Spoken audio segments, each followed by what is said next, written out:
The roast of Kevin Hart just got released. And you're hearing people kind of all over the map as far as the jokes that are on it.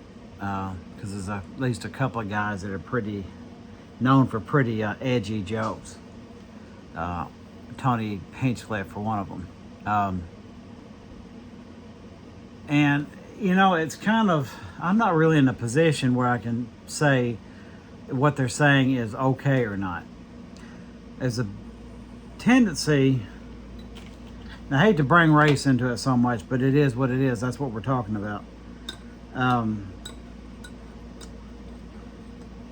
One or even a small group of black people don't get to sign off on what gets said, one way or the other. And there seems to be a tendency, too, of among white people to sort of gatekeep. And that can be to a liberal direction, which is very common, or the conservative direction, where they can decide, oh, everybody's being too sensitive. Or the liberals are run up there like, I even say this with George Carlin. And it's to offend people, but this is the way it is. He had some little rant about, white people never being able to play the blues. And right away, there's a problem with him saying that. If he thinks they have no right to play it, then he has no right to say who can or can't play it. Doesn't that make sense?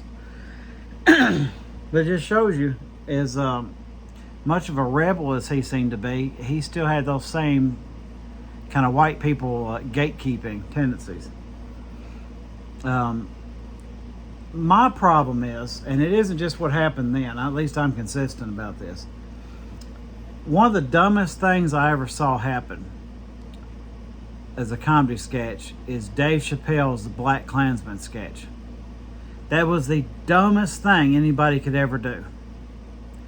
Because basically, and I'm not going to sit here and tell you all racism was gone. I mean, as a white person, you do occasionally like, I think we might be good. And we're wrong, of course, but some progress may have been made. And then he makes saying the N-word fun again. Idiot. He's said a lot of smart things. He's also said a lot of idiot things. That's what you're going to get with Dave Chappelle, 50-50. And there's not going to be any in between. He's going to say something really smart, or he's going to say something really stupid, or do something really stupid. And that was one of those things. So the problem here is, in a perfect world, people probably would crack jokes about each other's skin tone and race and stuff like that. And I think it would be okay. The problem is, it kind of opens a door to the people who ain't playing. And, I'm not trying to take anyone's freedom of speech away, so to speak. But this will get me on to another subject too, and that's that Chud the Builder guy.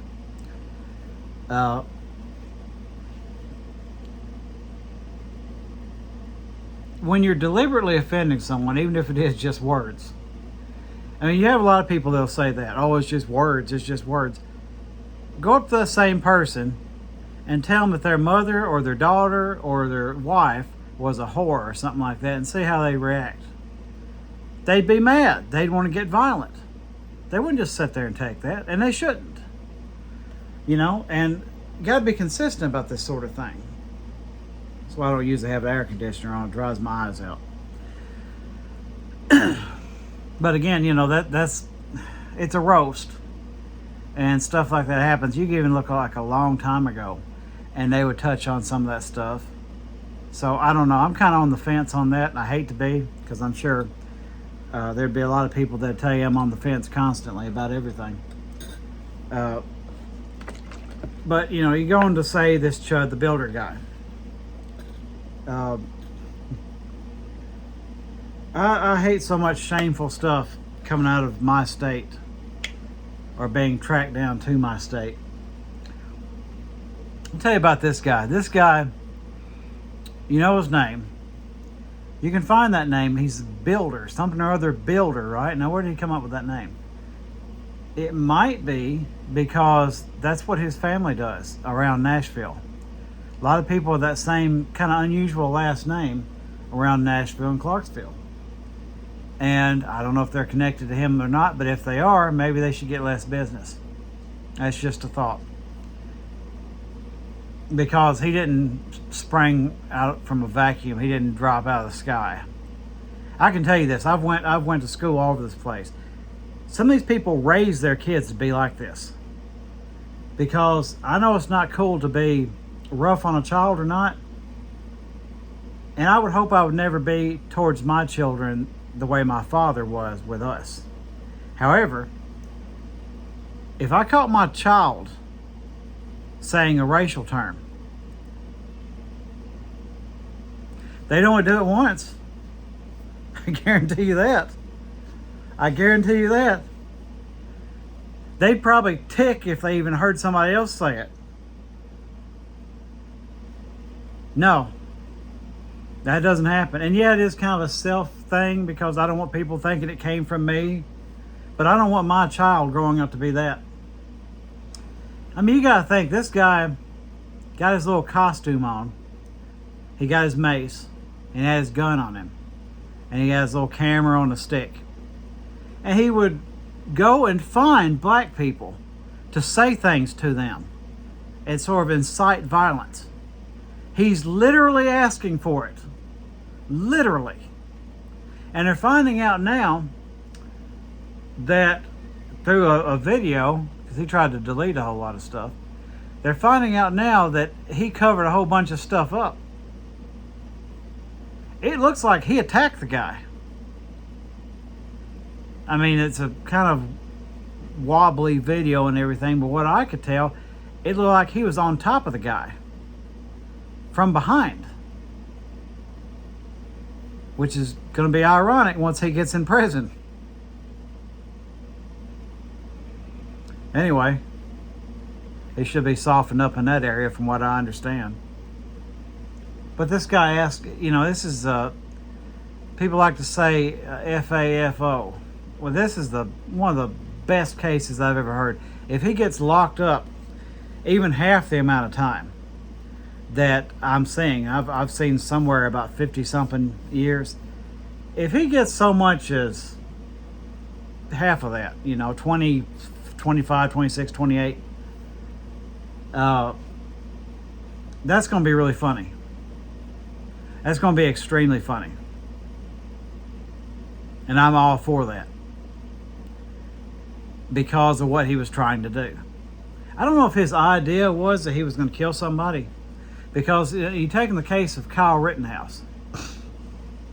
Here's my stance on that real quick.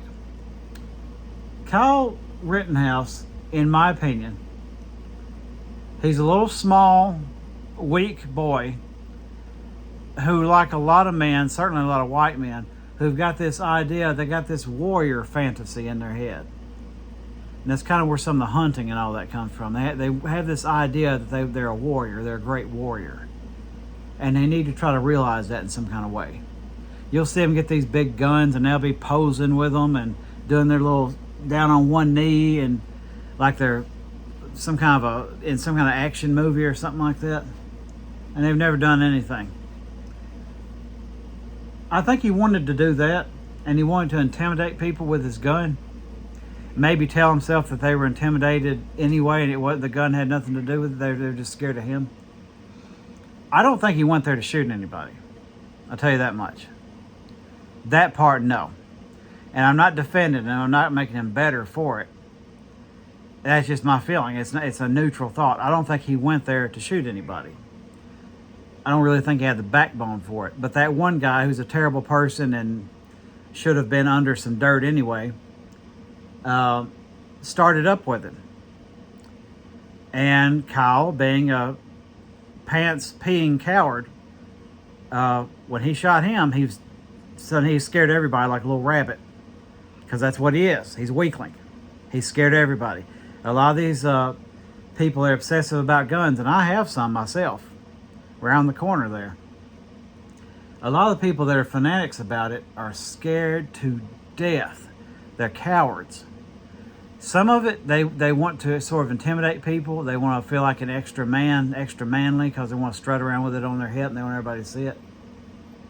But some of it is genuine fear. Genuine fear. They think everybody's out to get them and they are scared to death. So I think once he did that, well, the other guy who had a jaded past, but from what I could tell was okay at the time, his past gets exaggerated as far as how bad he was, from what I can tell. This guy seemed to think he was a mass shooter, which is fair.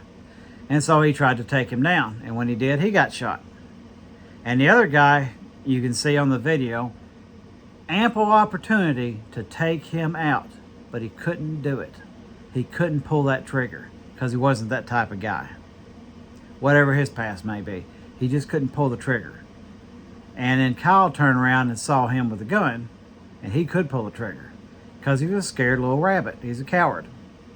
He'd have shot anything that moved. A squirrel, rabbit came up on him, he'd have shot it. Blade of grass moved funny. If that was a fully automatic, he would have been cutting buildings down with it. He was just nuts. So that's what happened there. And a lot of these stories are similar. I mean, it's the same sort of thing, you know. And this Dalton wanted to. He had fantasies of being just having the biggest set on the planet, and he doesn't.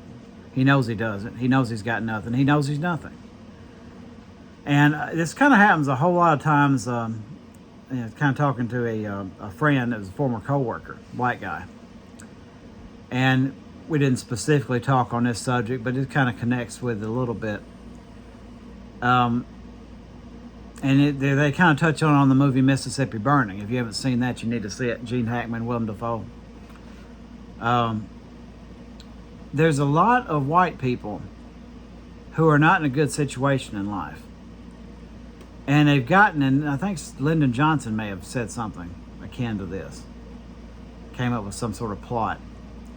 These white people are not in a good position.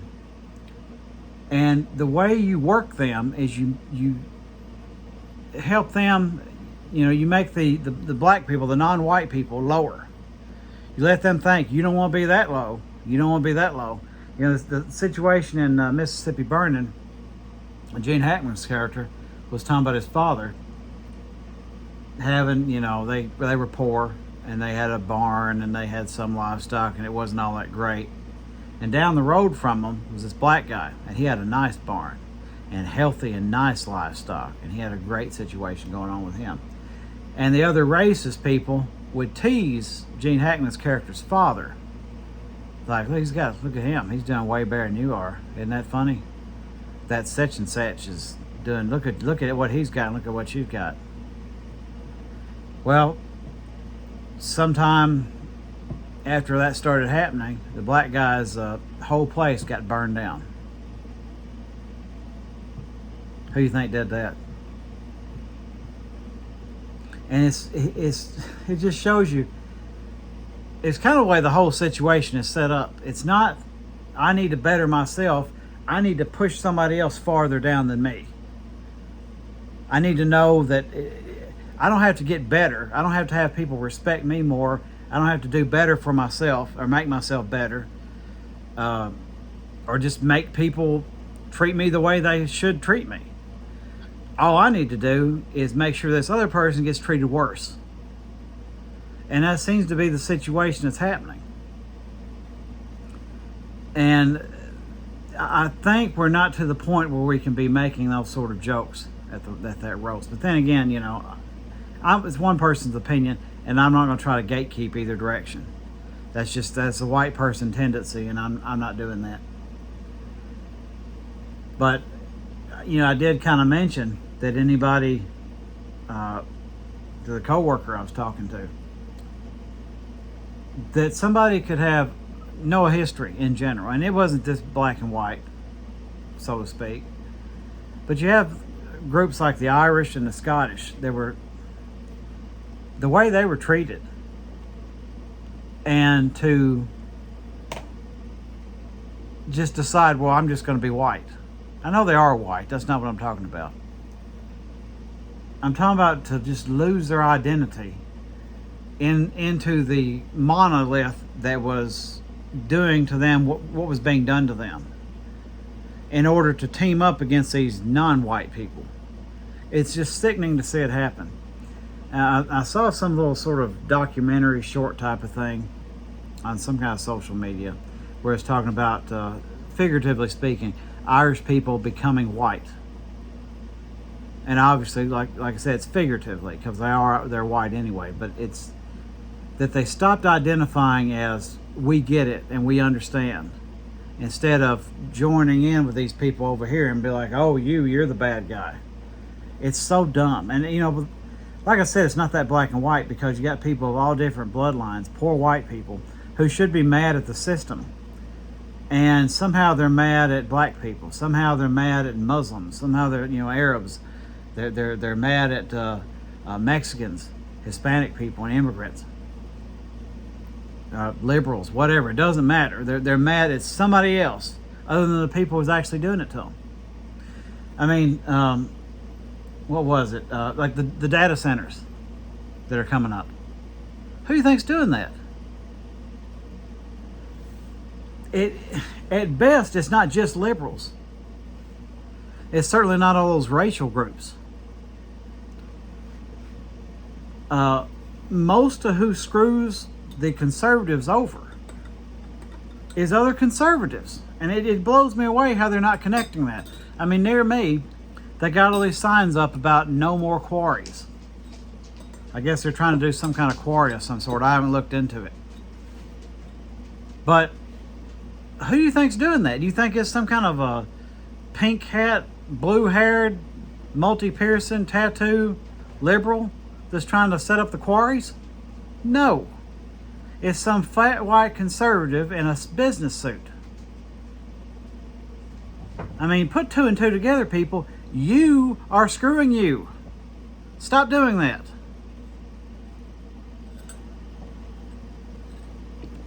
Blows me away. Know who your enemy is. Stop being played. Because it's not your neighbor. It's not your neighbor. It's not non-white people. It's not non-Christian people. It's not liberals. It's some liberals. It's some conservatives. Because it's not left and right. And you got a few people in the government here and there that seem to be standing with this country and the people of this country to some degree. And then the rest of them are sold out. And it doesn't matter if they got a D or an R next to their name. Figure it out. I mean, not see the similarity in the policies. That's another thing that's crazy to me, is how you can act like one of them is a saint and one of them is demons. So you're trying to tell me between these two presidencies that happened, it was hell and heaven. You can't be that naive. You can't be. You can argue that it was better here or it was better there. But you can't act like it's night and day, because it's not. You can't. So I say again, love your neighbor, not your government. And as far as the race thing goes, again, can't gatekeep on that. I guess it is however you feel like it is. I wouldn't personally do it. I would care about other people's feelings, maybe look into that. If you're offending someone, they're not wrong to be offended. If you say a racial joke and the person that's the subject of the joke is offended and you're not a racist, apologize. That's the way that works. You want to not be a racist, that's the way you do it. You're supposed to care about people's feelings. Who was it that came up with this F your feelings thing? Whoever did, you're not a Christian. You're not a good person. That's the worst way to be. So again, love your neighbor, not your government. And it doesn't matter what race or what religion your government is. I just got through getting in a several day long argument with a maniac who wanted to deport all Muslims, every last one of them.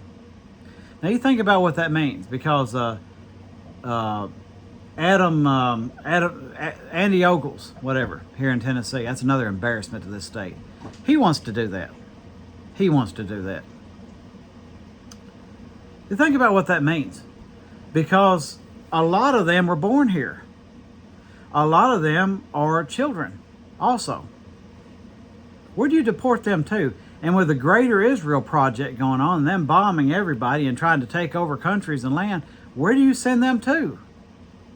I can't imagine somebody grabbing me up and sending me off to Ireland or Scotland or somewhere. I've never been there. I mean, at least they sort of speak English. I mean, these people might not be able to speak the language.